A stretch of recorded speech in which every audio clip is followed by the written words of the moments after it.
уулуур хашигласнаар бүгд наримдах хятад ард улс гэрлийн хурдаар хөгжиж байхад Монгол улс мөлгсөөр л. Дэлхийн газрын дөрөх баялаг 2050 он гэхэд бүрэн дуусна. Үүнийг Европын эрдэмтэд саяхан болсон хурлаараа хүлээн зөвшөөрсөн. Тийм ч учраас хөрөнгө чинээтэй улс хүрэн бүр алтан дээр суучаад гуйлан чинж аваа Монгол улсад анхаарлаа хандуулж хэлнэ. Бид ч хүссэн хүсээгүй уулуур хайг эргэлтэд оруулж байна.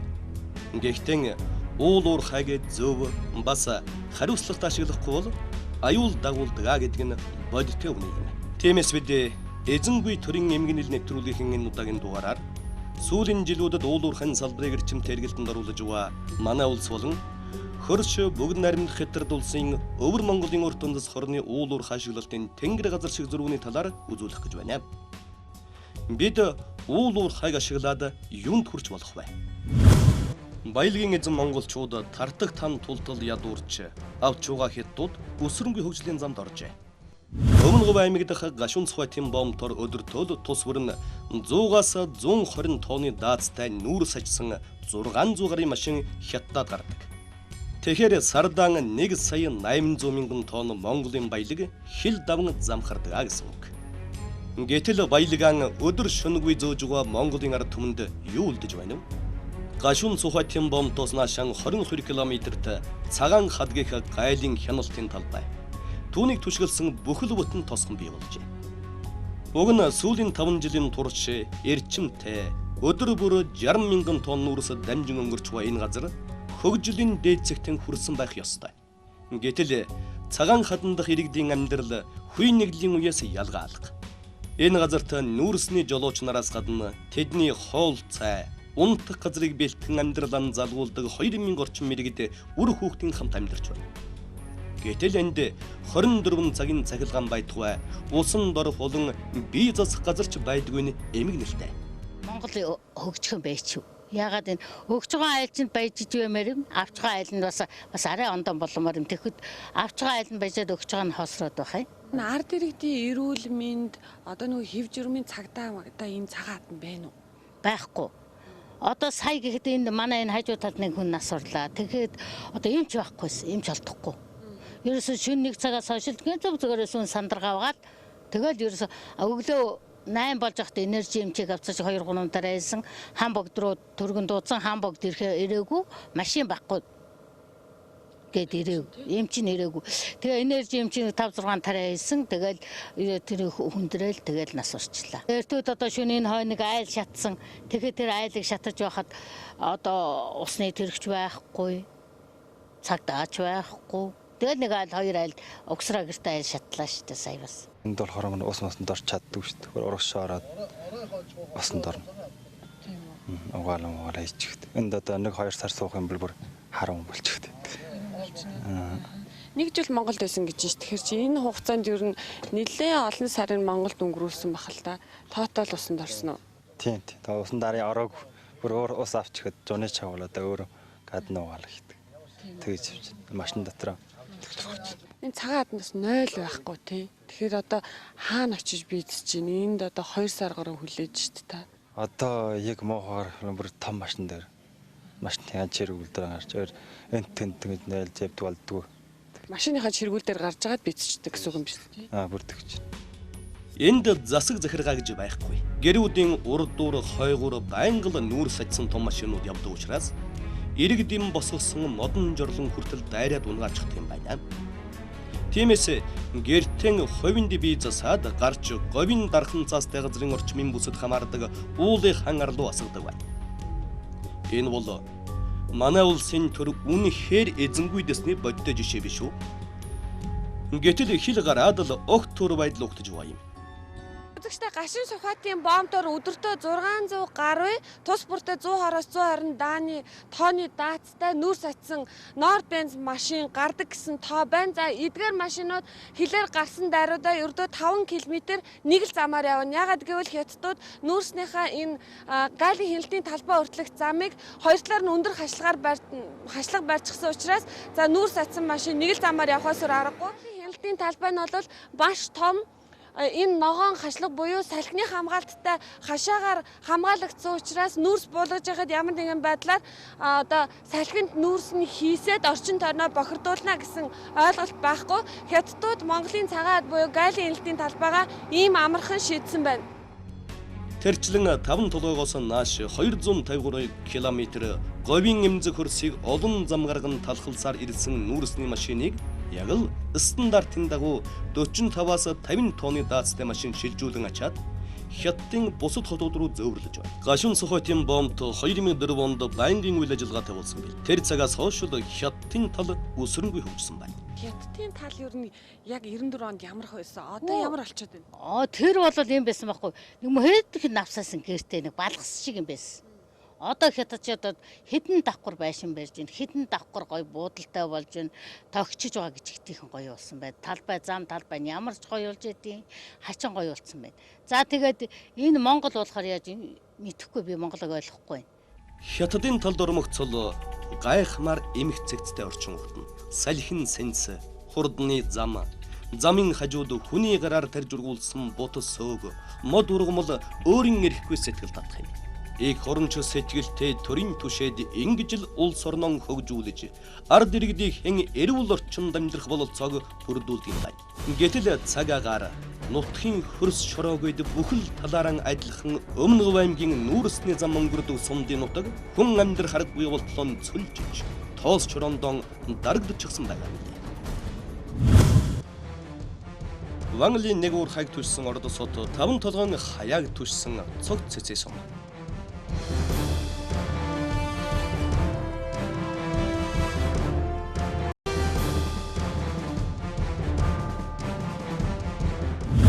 Энэ бол хуучин Ордос хотоос 25 км-д болсон шинэ Ордос хот юм. Хотыг 2004 оноос эхлэн ердөн 7 жилийн хугацаанд барьж байгуулжээ. Хоосон элс байсан энэ газарт уурхайгаас олсон ашгаараа ийм богино хугацаанд хот байгуулчихна гэдэг үнэхээр гайхалтай. Сургууль, цэцэрлэг, эмэлэг, засаг захиргаа, орон сууц, цэцэрлэг түрээлэн, иргэдийн амралтад чулуу цагаан өнгөрүүлэх усан ориг луур, хиймэл нуур үхий талбай гээд хүний ая тухтай амьдрах бүхий л орчинг бүрдүүлж чаджээ. Өнөөдөр шинэ Ордос хотод дөнгөж 30 мянган иргэд амьдарч байна. Ихэнх хүмүүс нь хуучин Ордос хотон ажилтай, баяртай учраас нүүжирж амжаагүй байгаа юм байна. Ер нь хятадууд хотон төлөвлөгтөн хамгийн ихэнд төрөөс нь замаа тавьж өгдөг. Үүний дараагаар яг л зураг төслийн дагуу барилга байшин барьдаг юм билээ. Нэгэнтээ дэд үтсийн шийдээд өгчихсөн учраас хувийн компаниудад хүндрэл гарахгүй байхаас гадна дур мэдэн газраа нь томцохж барилга барина гэсэн ойлголт байх. Хөгжил цэцэглэлт зам харилцаанаас эхэлнэ гэдгийг дэндүү сайн ойлгосон ард түмэн юм аа. Өвөр Монголд хамгийн буурай хөгжилтэй хотуудын тоондорж байсан Ордос хот өнөөдөр орон нутгийн уурхайгаас олсон ашгаараа инхүү өсрөнгүй хөгжиж байна. Шинэ Ордос хот байгуулагдахад хамгийн их нөлөөлсөн уурхай бол Шинхua группийн шинэ дунд компани Ванли 1 гэх энэ уурхай юм аа. Уурхай нийт 92 квадрат километр талбайг эзэмшдэг байна. 1993 оноос эхлэн ашигласан энэ уурхайг 2006 онд тоног төхөөрөмжийн хувьд бүрэн шинжилжээ.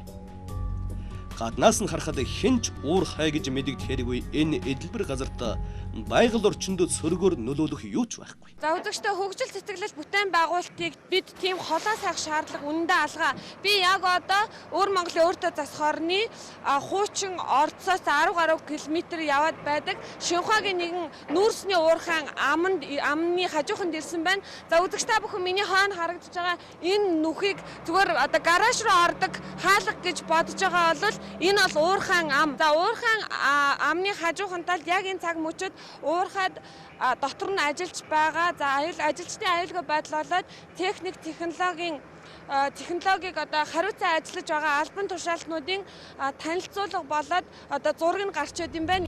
Уурхайгаас гарсан бүх нүүрс конвейерээр дамжин галт тэргэнд ачигддаг юм байна. Гэхдээ тус улсын төрөөс ямар ч баялагийг боловсруулан гаргахыг бодлогон болгож байгаа нь юухан дээрээс чарагдаж байсан юм. Учир нь ихэнх уурхайны дэрэгдэн боловсруулах үйлдвэр тавих жишээтэй. Ванглийн уурхайн хувьд ч гэсэн багахан хэмжээний кокусчсан нүүрсэн цахилгааны нүүрсээс ялгаж аваад зах зээлд нийлүүлж байгаа юм.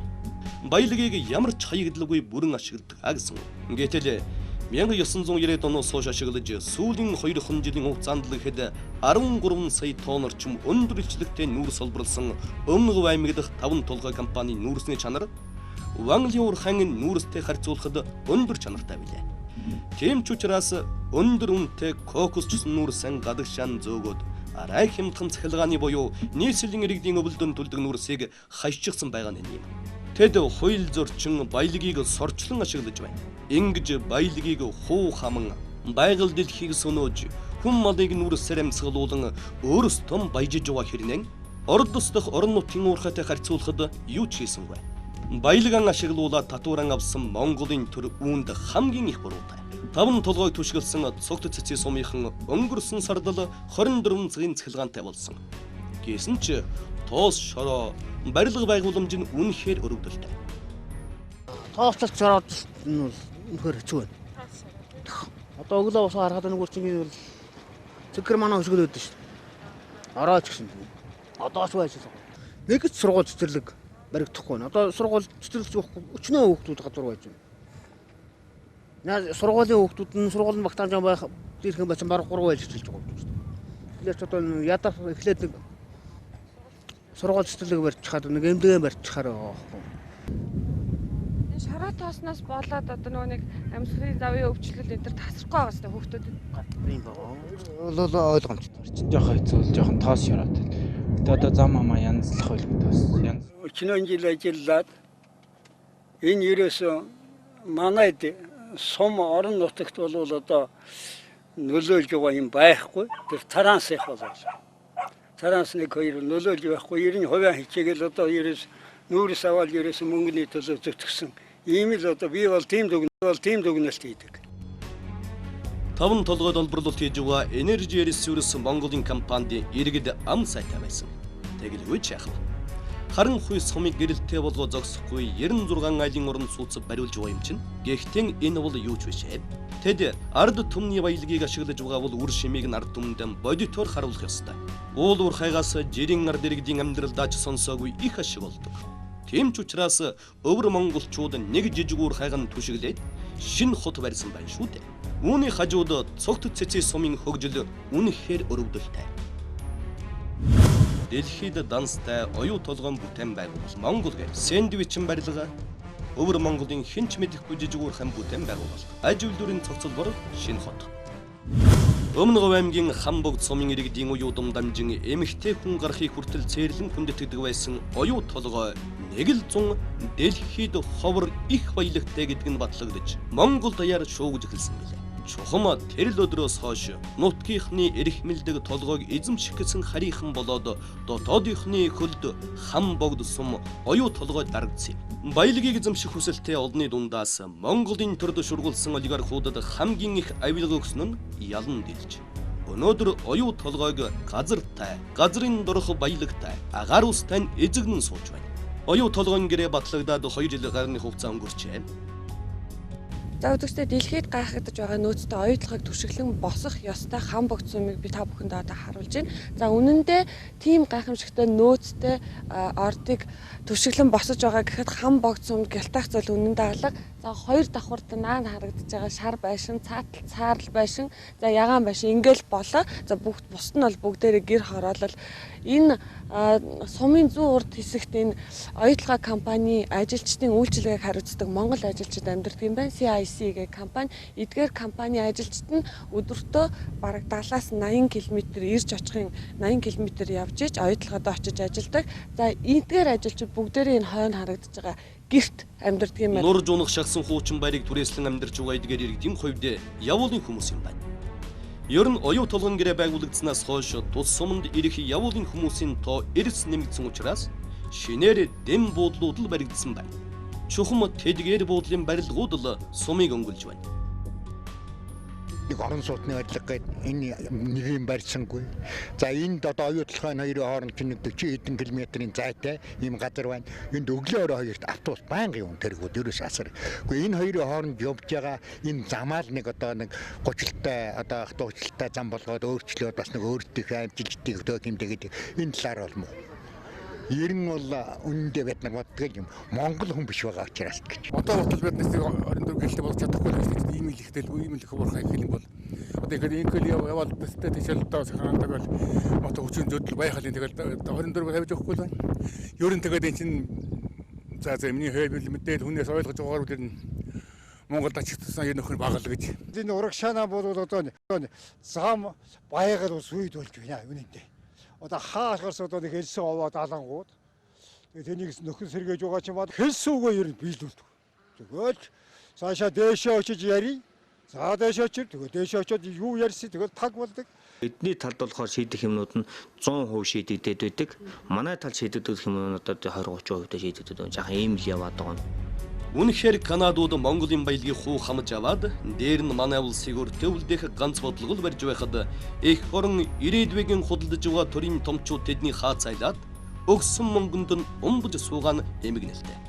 За үзэгчдээ оюу толгойг тойрсон маш олон гэр амралтын газрууд байдаг. Миний ард харагдаж байгаа нэг амралтын газар нь. За энэ амралтын газартаа оюу толгойд одоо зочноор ирсэн хөрөнгө чинээтэй хүмүүсээ дайлж цайлдаг. За оюу толгой удирдлагууд бас амралтаа өнгөрүүлдэг байгаа юм.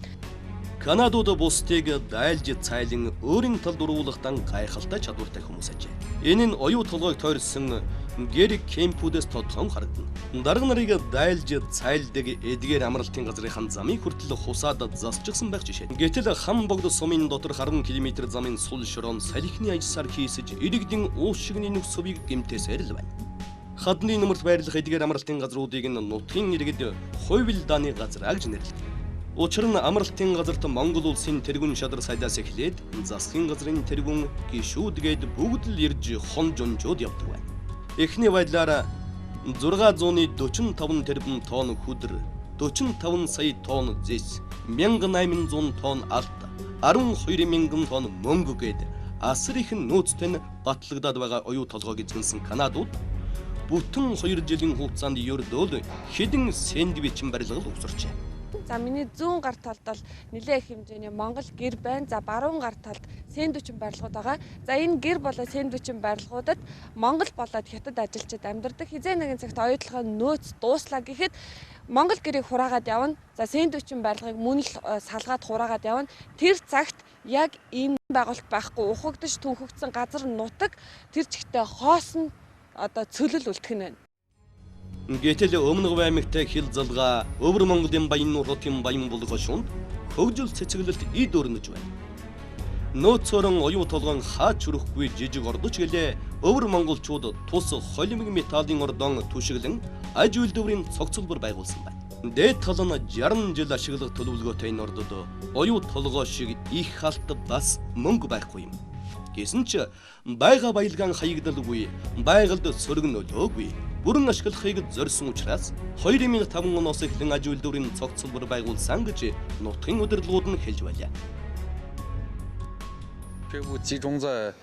За тэгэхээр уурхайг түшигдэж аж үйлдвэрийн цогцлбор байгуулснаар олон давуу талтай бүх зүйл нэг дөрөв байгаа учраас зардлаа хэмнэн бас хаягд гаргахгүй.